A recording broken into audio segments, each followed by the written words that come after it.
Yo, what's up, guys? Nico here. Hey, today I kind of wanted to reflect on some things that I've been thinking about. I want to make sure that I stay honest, open, and transparent with you guys because recovery isn't always fun. Sometimes it's boring. I'll be straight up. The adrenaline rushes that I used to get, I have to find in other more productive and constructive, non-illegal ways.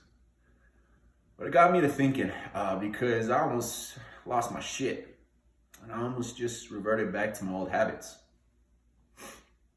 I have relapsed in the past, guys. It's gonna happen during recovery, just a heads up. Don't get down on yourself about that, but don't make it an excuse whatsoever. If you're really serious about recovery, then you need to take action. One thing that has helped me out in not losing my shit and not reverting back to the old lifestyle that I lived is reflecting and holding on to some pretty low points that I experienced. I feel like I'm in a little bit healthier place. I'm still a fucked up human being.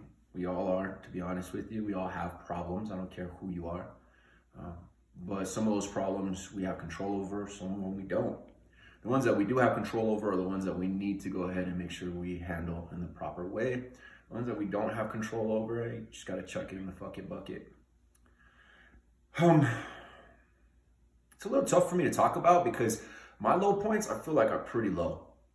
I've been hospitalized because of my addictions. Been put in some pretty compromising situations because of my addictions. And then I start reflecting on how that made people that cared about me feel. And that's usually where I kind of start to have self-pity and just sit there and sulk, which is never good, just a heads up. But I get myself out of it by reflecting on those low points. Guys, there's still times where I want to go get fucked up, plain and simple. It's still inside of me to go ahead and repeat those habits. Again, I'm an addict. It's something that I am. It's the way that my brain works. I'm an addict in recovery, but it's the way that my brain works. I hope that this doesn't trigger anything for anybody because I say all of that to remind you guys that there were some low points that we've all been through. Again, one of mine was being hospitalized for 3 days.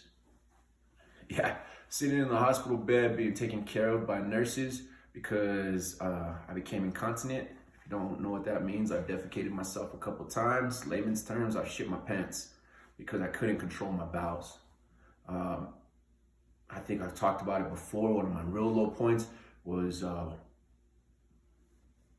waking up and my mom was there and I had a piece of tinfoil stuck to my head because I was freebasing heroin and nodded off, passed out, woke up, and that's how she saw me. That was a very low point in my life. A couple other low points that I've had is borrowing money. I don't like asking for money. I feel like it's my responsibility to go ahead and provide for myself. So in asking for loans, that made me feel shitty. I say all these low points, guys, because I want you to reflect on your low points. Being in recovery is a great thing. Congratulations, no matter how far you're at. But I know from a fact and from my own experience that whenever you're into recovery, you start thinking, oh, okay, I can go back. I can just have a little bit. I can just do this one thing one time. I'll be good. No, you won't be. It's plain and simple. Don't fall back. Instead, whenever you're thinking those thoughts that it's okay, think about the lowest point that you had in your life because of some sort of substance. It sucks, guys. It does. But reflecting on those low points and holding on to them, keeping them in a little file cabinet in the back of your brain is good to do. Because there's sometimes that I think that, I'm good, I'm great. But I'm not, and I have to remember those 3 types of low points that I've been through. Again, guys, this is just honest, open, and transparent because past couple weeks I've been feeling like I'm okay, and I've just been feeling like I want to get fucked up. It's just the bottom line of it. I got to remember where that path ends, though. That path ends with me hurting my family again, with a shame because I couldn't be strong enough to stay clean and sober, it ends with just heartache. And I don't like that. I don't like that feeling. Again, the path in recovery, while you're walking down that one, it can be boring sometimes. It can be dull. But you got to find other ways to go ahead and get that excitement. Figure out things. They may not be as adrenaline rushing. They may not be as exciting. But there are some things that you could probably do.